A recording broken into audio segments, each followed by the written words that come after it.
Hi guys, కాశ్మీర్లోని శంకరాచార్య టెంపుల్కి వెళ్ళిన తర్వాత నెక్స్ట్ డే మేము దాల్ లేక్లోని బోట్ హౌస్ నుంచి వేరే హోటల్కి అయితే చేంజ్ అయ్యాము.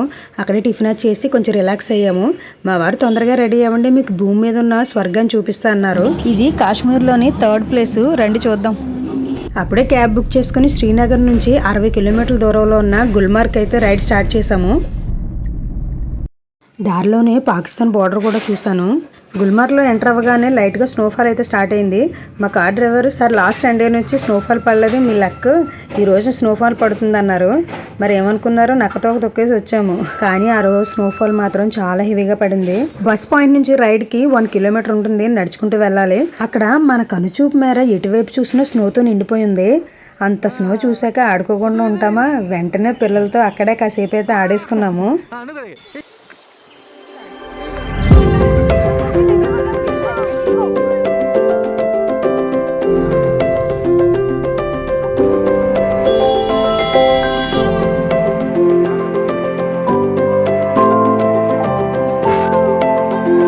గండుల రైడ్కి స్లోగా నడుచుకుంటూ వెళ్తుంటే జాగ్రత్త అని అన్నారు మా హస్బెండ్. ఆ మాట వెనకనే అక్కడ ఉన్న పోలీస్ ఆయన మీరు తెలుగు వాళ్ళే అన్నారు. నాకు భలే అనిపించింది. ఈ గండోలా రైడ్కి టికెట్స్ 2 డేస్ ముందే బుక్ చేశారు. టికెట్స్ వెబ్సైట్ అయితే డిస్ప్లే చేస్తాను. రైడ్ అయితే 2 ఫేజెస్లో ఉంటుంది. అప్ అండ్ డౌన్ 2 ఫేజెస్ కూడా టికెట్స్ ముందే తీసేసుకున్నాము. మా వారు బోతల స్వర్గం అన్నారుగా, చూద్దాం. మీరు చూసి కామెంట్ చేయండి ఫ్రెండ్స్, స్వర్గమో కాదో.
ఈ రైడ్ ఎంత అయ్యాక రిటర్న్ అయితే బయటకు వచ్చేసాము. స్నోఫాల్ వర్షంలో పడుతుంది.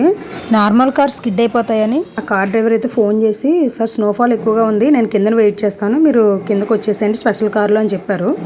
అక్కడ ఘాట్ కార్స్ ఉంటాయి, వాటి చక్రాలకైతే చైన్స్ చుడతారనమాట, అందుకని అవి ఆ స్నోలోని స్కిడ్ అవ్వవు. ఆ ఘాట్ కార్ ఎక్కి రిటర్న్ వెళ్తుంటే స్నో ఇంకా హెవీగా అయిపోయింది. చాలా కార్లు అయితే స్కిడ్ అయిపోయేవి. పోలీసులు వాటిని పక్కకు పెట్టేవారు. చూసారా ఆ రోడ్డు మీద స్నో అంతా పడి ఆ కార్లు అవి ఎంత స్లోగా వెళ్తున్నాయో. మేము ఆ ఘాట్ రోడ్లో అయితే పిల్లలతో 3 అవర్స్ ఉండిపోయాము. కొంచెం భయం వేసింది. దేవుడి దయ వల్ల మా క్యాబ్ సేఫ్గా కిందకైతే వచ్చేసింది. పాపం మా కార్ డ్రైవర్ అయితే మా కోసం అంత వర్షంలో కూడా అక్కడే వెయిట్ చేశారు. నేనైతే చాలా బాగా ఎంజాయ్ చేశాను. కానీ మా పిల్లలే కొంచెం ఇబ్బంది పడ్డారు అనిపించింది. ఎలా అయినా పిల్లలతో నీ జర్నీ, ట్రిప్స్ ఇలాంటివన్నీ కూడా కొంచెం ఇబ్బందిగానే ఉంటాయి. వెంటనే కార్ ఎక్కి హోటల్కి అయితే వెళ్ళిపోయాము. కానీ ఒక్క మాట, మా వారు చెప్పినట్టు కాశ్మీర్ నిజంగానే స్వర్గం అబ్బా. Thank you for watching.